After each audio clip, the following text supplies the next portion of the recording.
बे बुहुमाव रिखिया सानैमोन वाल्मीकि रिखि आरो बिश्वामित्र रिखि बिश्वामित्र रिखिया धर्मजों खुलुमनानै बिराद बिर जाबायमोन बे बिरासो बाराद्राय धोरोमनि बिर जाबाबो इसोरफोरा बोखायो बिश्वामित्र रिखिया बिराद गुन गोनां मानसि जादु मन्त्र खालामनो हानाय बिबारावनो खारा दोननो हाबाय थांबाय थायोलै ओरैबायदि मानसि सानसे समाव मा जाबाय बियो लेखा खिन्थालासै बेनिफ्राय बिश्वामित्र रिखिया बिराद गिदिर फाप नांबाय फाप नाङोबा मा जाबाय बे फापखौ गावनो गाव मिथियाखै आंदि मा राजा हरिचन्द्रनि आफादखौ सेराव जदोंमोन बेयाव इसोरफोरा बोख्लायबाय हरिचन्द्रनि आफादाव बे बिश्वामित्र रिखिया गादियाव जनायदोंमोन बेनिखायनो फाप नांबाय बिया फाप नांबाय बेनिफ्राय मा जाबाय माबाया इंग्र राजाया बुंहरबाय जे बिश्वामित्र रिखिया जोंजों इसोर दखानखौ खाथियो अति खंखाले बोख्लायनांगौ होनना बुंबाय अति खंखाले बोख्लायनांगौ मा हिसाब बोख्लायगोन बिराद गिदिर गुन गोनां मानसि हायो तपस्या भंग खालामनांगोन तपस्या भंग मानोना बिश्वामित्र रिखिया तपस्या खालामबाय थानायाव सासे हिनजावा माबा मेनका देबिखौ लिंहरबाय मेनका देबि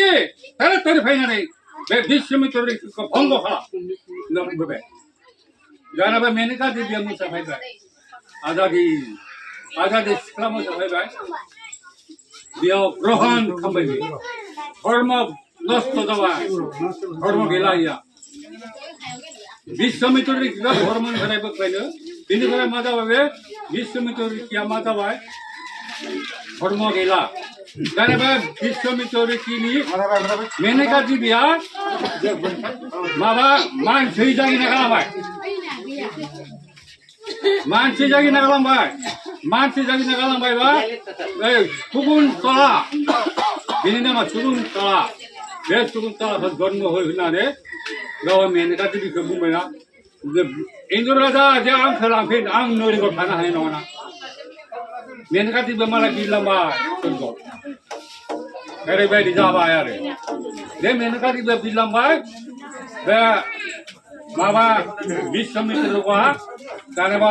शकुन्तलाया गिदिर जाबाय सिख्ला जानाय लोगो लोगोनो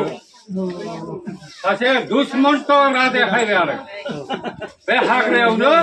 हाब आंनि रायजोखौ नायथिनो थांनो होननानै फैनाय लोगो लोगो दुष्मन्त राजाया माबाखौ शकुन्तलाखौ गोसो थोबाय गोसो थोनाय लोगो लोगोनो हाबाबो खालामबाय शकुन्तलाखौ हाबा खालामनाय लोगो लोगोनो माबाया बिश्वामित्र राजाया रिखिया बुंबाय आफा आं हाबा जाबाय होनना बुङो हाबा जाबाय आं गैयालासे मा रोखोम हाबा जानांगौ नों बेनि थाखायनो बिमा बिफाखौ नांगौ बावजोबलां नोंनि माबाया हाबाया नोंनि हौवाया बावजोबलांनांगोन बान होबाय बिश्वामित्रखौ बान होनाय लोगो लोगो बिश्वामित्र रिखिया न'आव थांनानै हाबानि माबाखौ गोसोखांदों हाबा गैला आरो दोनखायो हिनजावा बे शकुन्तलाखौ बावजोबलांनाय लोगो लोगोनो जेनेबा बान होबाय नालाय बावजोबलांबाय हाबा खालामदोंना मादों आं मिथिया गोसो गैला ना शकुन्तलाया दैमायाव दुगैनो थांनायाव बेनि आंथियानो गोमागारबाय शकुन्तलानि आंथिया गोमाबाय दुष्मन्त राजानि सोना गालांनाया आंथिया सोना गालांनाय लोगो लोगोनो नाफोरा नाया मोनजाबाय आरो बे सनानि आंथिखौ नाया मोनजाबाय मोनजानाय लोगो लोगो ना सारनानै दमफोरा सारनानै मोननानै सनानि आंथिबा गिदिर आग्लानि मानसिफोरा राजाखौ बिराद मानियोमोन बे राजाखौ मानिनायावनो जेनेबा नायाव ना बोलिनायाव माने सनानि आंथिखौ मोनबाय आरो मोननाय लोगो लोगोनो नामाथ' दुष्मन्त राजानि सनानि आंथिया मा लांथाखो